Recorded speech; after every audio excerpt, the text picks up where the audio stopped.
So we're back, of course, talking about some Final Fantasy VII. We're talking Ever Crisis. I just want to do a video kind of giving my early thoughts on the game. As somebody who's kind of dabbled a bit in like the gacha mobile games, you know, I've played several different things off and on: Clash of Clans, Clash Royale, Final Fantasy Brave Exvius. I've dipped into the other Final Fantasy mobile games a little bit, but I haven't played enough of those to even get my thoughts on them. Brave Exvius is kind of like my baseline for a mobile Final Fantasy game. I will say, like, right out the gate, it's mostly positive. There is a little bit of negatives that we'll talk about. But they kind of came with like a lot of things that I expected or were wanting that I've seen in Brave Exvius, like the exploration shit you can do with the chocobos. Like there's something like that in Brave Exvius where you can do 5 different quests at any given time, and your characters disappear for a little bit, and they can level up and give you like materials and shit when they come back or whatever. Like that's a thing that's in Brave Exvius. I'm happy to have that.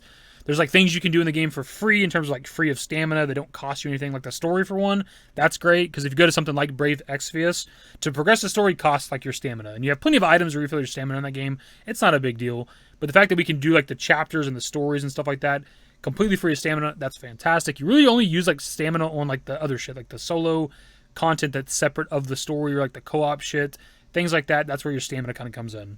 Even then, a lot of the shit that you do, like when you do it the first time, it's free. Like it costs 0 stamina, and then it's like if you want to run it back and do it a second, third, fourth, fifth time to like grind materials or levels or experience or whatever the fuck, like that's when the stamina comes in. So it's kind of nice that you can do shit for the first time free of stamina. And it is just the first time. Like there's been like some that are where I've been like a couple thousand power less than the recommended, and I'm like, I'll just give it a shot. Like I've been defeated, and then if I wanted to do it again, it didn't cost stamina. So it's literally just the first time, but that's still like a cool thing though. The character progression is something that I really enjoy because I've mentioned before in videos that I want to go in as blind as I could with Ever Crisis, though I was trying to also cover it on the channel. Like I didn't realize that there was like this growth tree thing you could do for all the characters where you can increase their stats. Like once you progress the story a bit, you keep unlocking shit as you progress different aspects of the story through each of the 3 available stories. And you eventually unlock this like growth tree for each character where you can just in these like materials you get as you play that like it'll increase like Cloud's attack by 7, or his like magical attack by 7, his health by 25, or his healing by 7, or whatever the number is. Like you can just level up your characters, and in that same tree you can eventually, as you progress the story, unlock new limit breaks for the characters, and that shit's pretty cool. I just didn't know that was a thing. I knew about the weapons and being able to level up the weapons and outfits that kind of give you a little bit of stats and shit. I knew that kind of shit, but I just didn't know there was a whole like growth tree aspect to the game, and that was kind of cool. Where I'm kind of at with the game, like I've kind of spent all my gems as I was going. Like once I get like 3,000, I'll do like the featured pull because I'm trying to get like the outfit for Cloud. I'm like 1 stamp away from that, so I think my next like 3,000 pull I'll get that. I've already got like 5-star weapons for I think every single character. Some we get for free. Obviously we got the Zweihander for Cloud, or for Zack. We got the Apology in Hell, whatever it is, for Glenn. And I think for every single character except for maybe Red 13, I've got a 5-star weapon already. And like with several of my 5-star weapons, I've already progressed them to level 30 and like enhanced them and all that other shit. Like I feel like the character progression, like the weapon enhancements, are pretty okay considering that I've not spent any money on the game yet.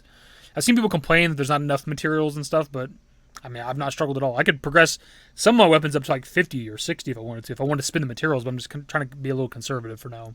Bringing that up is that right now I think as of like the launch of the game, it's very free to play friendly because again, I have like, you know, 5-star weapons for pretty much every single character, but for almost every single character, I have like what is considered their best weapon right now, like the Murasame for Cloud, the Tiger Claws for Tifa, and whatever the staff is for like the best healing for Aerith, and then just like the best Barret weapon and things like that. Like I just have like some of the best weapons you can in the game. I haven't pulled any outfits yet, but I'm about to get one for free again when I do the next pull. I haven't even spent my gear voucher yet. I haven't decided which outfit I want. I might just go on looks. I might try to see if there's like a best outfit kind of thing online or something before I decide to spend my ticket. But I think as of right now, it is free to play friendly, but there are certainly things to spend money on. Like all, I think 9 characters, everybody's in their 20s or higher. I think Cloud's my highest at like 24, 25. My overall powers, I don't know, my profile says like 20 something, 25,000 or some shit. I've finished the Crisis Core story, but that's only got 1 chapter. But once you complete it, like it unlocks like a high-end challenge to play through the story again. It goes from like, I don't know what the highest was in the first chapter, maybe like 10,000 something power, but like the first like one you can do in this like high-end version is like 20, 30,000 power recommended or some shit. It's pretty high-end, so it's like some good in-game stuff once we like progress our characters a lot. Just to say that right now too, I just clicked that it is the Crisis Core story. You can use like a different party if you want to as you progress through the story, but you're gonna miss out on bonuses if you don't use the story party. With like this in-game shit for the Crisis Core stuff, like it forces you to use story party only, which of course it's Crisis Core, so it's just Zack. So you actually have to get Zack up to like 30,000 something power to be able to do this stuff. So you have to really grind the character of Zack if you want to do that. I don't know if they have this like in-game like hard mode version of the other stories because I haven't completed them yet. And if they do, that'd be pretty fucking cool. As for the story-related stuff, obviously no spoilers, and the only new stuff really is the First Soldier shit. Like the expansion, the stuff they added to like the original FF7 Crisis Core, they're okay. Like the additional shit of like going on like a mission with like Jesse, Biggs, and Wedge like solo and getting a little bit of stuff with them is kind of cool. A little bit nods to like Remake, even though they tried to say that it's not really attached to Remake in certain interviews and things like that. Like the one you go on with Wedge is like it involves cats, right? And obviously that's a Remake thing. There's no Wedge giving a shit about cats in the original FF7. So obviously it's a weird blend of the compilation, but also aspects of Remake, right? So it was kind of cool, but it's like whatever. And the First Soldier shit I think is really good. I know a lot of people hate on Glenn. Some people don't like him at all, like his dialogue, anything like that. I don't have a problem with it. I'm not overwhelmingly in love with the character or nothing like that, but I think he's a cool character. He's funny at times. Sometimes it's like the writing is making him like trying too hard to make him funny, and it's like, relax, it's not that funny. This isn't the time for him to be joking anyways. But I think as a group, though, Glenn, Matt, and Lucia, I think they're pretty cool. For brand new characters that have never existed in FF7 before, I think they're pretty solid. And I'm curious where the story goes for what I have available at launch, and then the subsequent additional chapters they'll add in the future and things like that. The obvious main bad side of the game is the monetization. That's not really a surprise. We know it's a mobile gacha game. We knew it was going to be monetized to hell and back, but it kind of has more than I expected. For one, if you go to the shop, there's like a section where you can buy there's like a special section that has like different bundles that come with like the red crystals, and there's certain things that can only be bought with red crystals, but you can also spend the red crystals on kind of anything. It'll take your blue crystals first and then the red crystals. If you were to buy one of everything in just that one section of the shop, the special section, I think it'd be like $340 something. That's if you bought just one of everything that's available there. There's other sections where there's things that cost just as much. There's like the daily section where you can buy like different daily bundles, and they have things that are upwards of $15, $20, $30, $40, $70. Things like that. There's a bunch. And also, the game launched with a season pass, which itself is, again, not a surprise.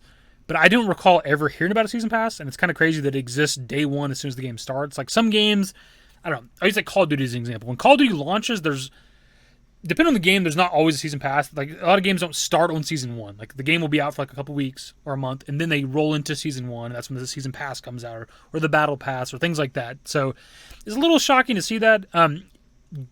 What's good about it though is that there's a free tier. Like there's 30 or 40 tiers or something on it, maybe 50. I don't remember. And there's a top row, which is your free row. So like as you progress, every time you go up a level or whatever in the season pass, like you're getting something. The bottom tier is what you're paying for. The premium section, that gives you a lot more. And like the reward at the end of that is just like a wallpaper for like the beginning, like when you're on the loading screen or whatever, or the home screen. And it's just like Zack and Cloud back to back with like being surrounded by soldiers. It's cool.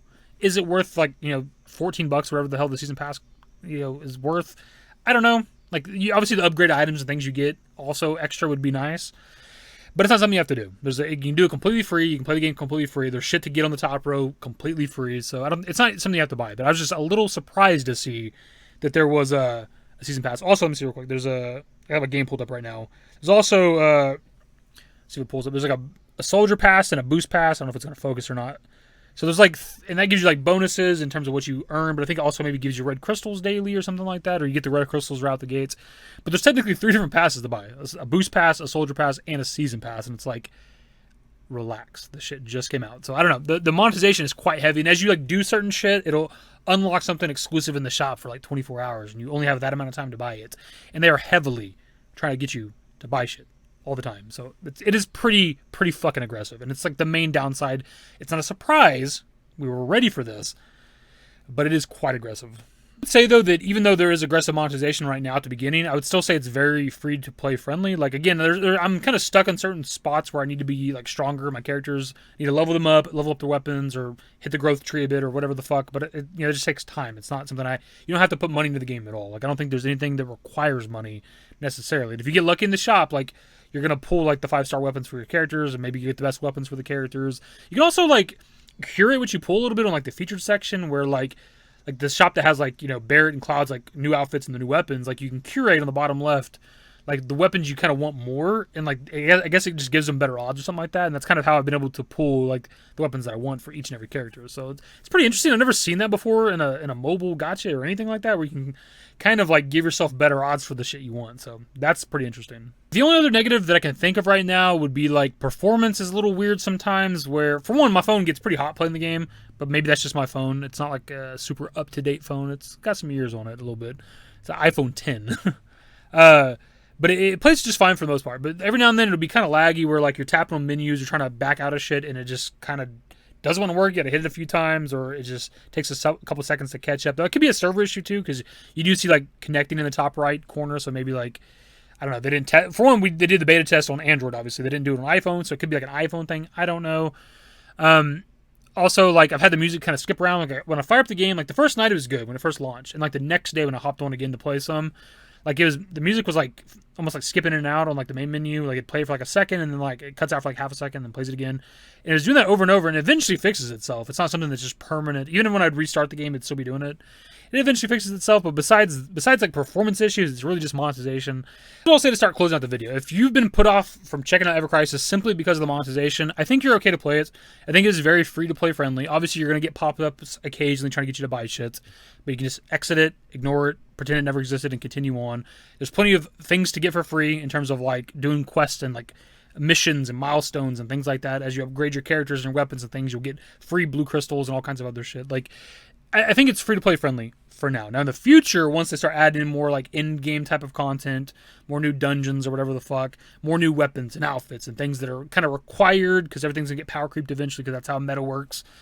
It might not be free to play in the future, but for now, probably the next few months, I would say, it's fine to play this game for free entirely. You don't have to put a single dollar into it. I think that'll about do it for the video. It's not like super in depth. I didn't break down all the nuances of the game. I'm just here to like turn the camera on and just fucking like talk a little bit about the game. I'm enjoying it so far. It's definitely something I'm putting time into. I couldn't say how much I've played it so far. You have an idea where I'm at though. I told you like my basic character levels for everybody in their 20s right now. Cloud at like 24 being my highest or so. He's also the one I've progressed the most on the growth tree. I'm going with Cloud because he's gonna be like the character we see the most. You know, with like the Final Fantasy 7 story when we're going through that chapter and shit. Those chapters. But something I'm really enjoying. It's not something I've put as much time into as I was planning it initially, but it is something that I'm periodically, I'll hop on it for a few minutes like throughout the day or like at night I'm on it for a couple hours maybe, whatever. I'm not playing as much as I would like a console game. I do enjoy mobile games. If I was like a brand new FF7 console game, I'm going to be on that bitch for like several hours every single day. But I have put a decent amount of time into it considering that it just came out. That'll be it, of course, if you're playing Final Fantasy 7 Ever Crisis. I kind of asked people this on Twitter, but I ask you guys as well. If you're playing Ever Crisis, what are your thoughts so far? That is the video. Subscribe to if you guys are new. Social networks in the description below. Follow me to dashingdavidbusiness. That's it. Bye. Used to care what people thought, but now I care more, and nobody out here's got it figured out. So therefore, I've lost all hope of a happy ending, depending on whether or not it's worth it. So insecure, no one's perfect. We spend it with no shame. We blow that like Coltrane. We in here like Logain or leave it like Cobain.